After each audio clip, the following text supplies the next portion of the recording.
meningkatkan bobot dan rendemen pipilan kering jagung di musim penghujan.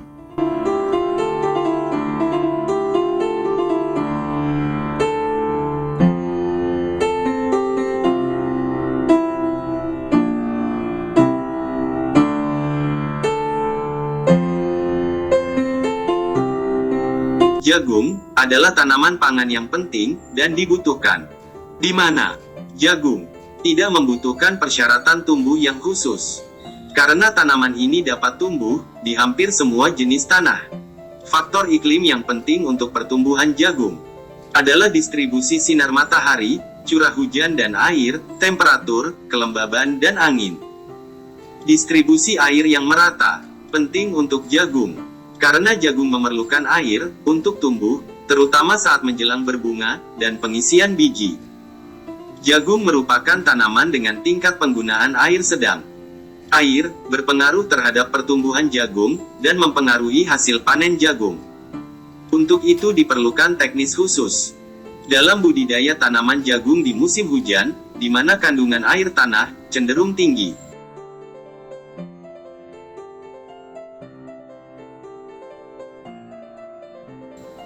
Air pada tanaman jagung dibutuhkan, namun jika jumlahnya berlebih akan menghambat pertumbuhan.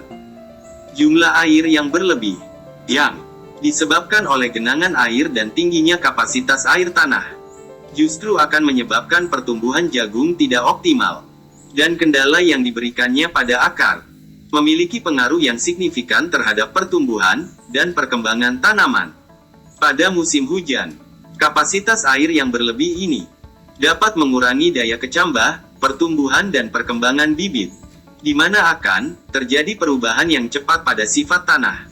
Pada saat air memenuhi pori-pori tanah, udara didesak keluar, difusi gas berkurang, dan senyawa beracun terakumulasi akibat kondisi tanah yang anaerobik. Semua perubahan ini sangat mempengaruhi kemampuan tanaman jagung untuk bisa bertahan hidup. Sebagai responsnya, resistensi stomata meningkat, fotosintesis dan konduktivitas hidrolik akar menurun, dan translokasi fotoasimilat berkurang, yang pada akhirnya akan mengurangi bobot atau rendemen dari pipilan atau biji jagung. Peningkatan bobot pipilan kering jagung tergantung pada masukan pupuk nitrogen dan fosfor anorganik. Untuk itu, inilah dia teknis yang dilakukan untuk tetap meningkatkan bobot pipilan kering biji jagung di musim hujan. 1. Pengolahan tanah maksimal atau maksimum tillage. Pengolahan tanah dengan pembajakan singkal, lalu diratakan dengan digaru, dan membuat saluran pembuangan air atau drainase. Kalau memungkinkan membuat guludan atau bedengan untuk penanaman. 2. Pengapuran lahan atau liming farm, yaitu secara bersamaan dengan pengolahan tanah, berikan kapur dolomit, pupuk kompos, atau pupuk kandang. Untuk pupuk kandang, sebaiknya menggunakan kotoran hewan dari sapi atau kambing. Kalau bisa hindarkan menggunakan kotoran ayam, khusus untuk penanaman di musim penghujan. 3. Kultur teknis. A. Pemakaian benih unggul dan bermutu. Pilih benih jagung hibrida yang terbukti tahan penyakit. Setidaknya toleran terhadap penyakit terutama di daerah endemik. Toleran terhadap jamur maupun bakteri. Usahakan pilih benih dengan performance daun tegak atau erek. B. Sanitasi area, yaitu membersihkan area penanaman dari sisa tanaman, serta gulma yang memiliki potensi sebagai inang spora patogen tular tanah, dan serangga yang biasa muncul di musim penghujan. Dan penggunaan jarak tanam renggang. 4. Melakukan seed treatment, atau perlakuan benih. Menggunakan fungisida atau bakterisida yang dikombinasikan insektisida yang dianjurkan untuk perlakuan benih. 5. Pemupukan, atau fertilizing. Untuk menjamin rendemen dan bobot biji jagung tetap tinggi, maka aplikasi pupuk dilakukan sebanyak 3 kali, yaitu A. Saat penanaman, atau 1 minggu setelah tanam, berupa NPK dengan kandungan 15, 10, 19 sebanyak 100 kg per hektar, urea sebanyak 100 kg per hektar, dan KCl sebanyak 50 kg per hektar. B.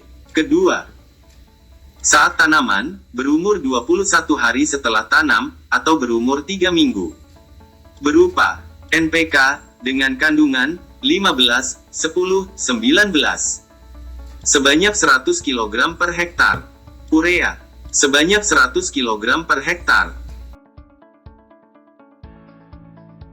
C.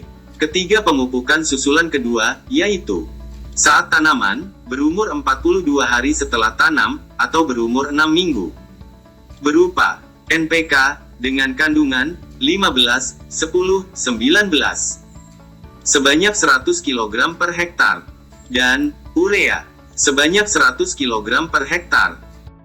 Pemberian pupuk dengan melakukan penugalan berjarak 5 cm dari lubang tanam dan berjarak 10-20 cm dari batang tanaman jagung. 6. Pengendalian organisme pengganggu tanaman, yaitu berupa dan A. Penyiangan gulma pada awal pertumbuhan, baik dengan manual sekaligus pembubunan, atau penyemprotan herbisida non-selektif. B. Penyemprotan insektisida untuk serangga hama, dan fungisida untuk patogen cendawan, atau bakterisida untuk mengendalikan penyakit tanaman dari bakteri. Lakukan program pengendalian dengan memperhatikan kondisi terkini pertanaman. Semoga bermanfaat.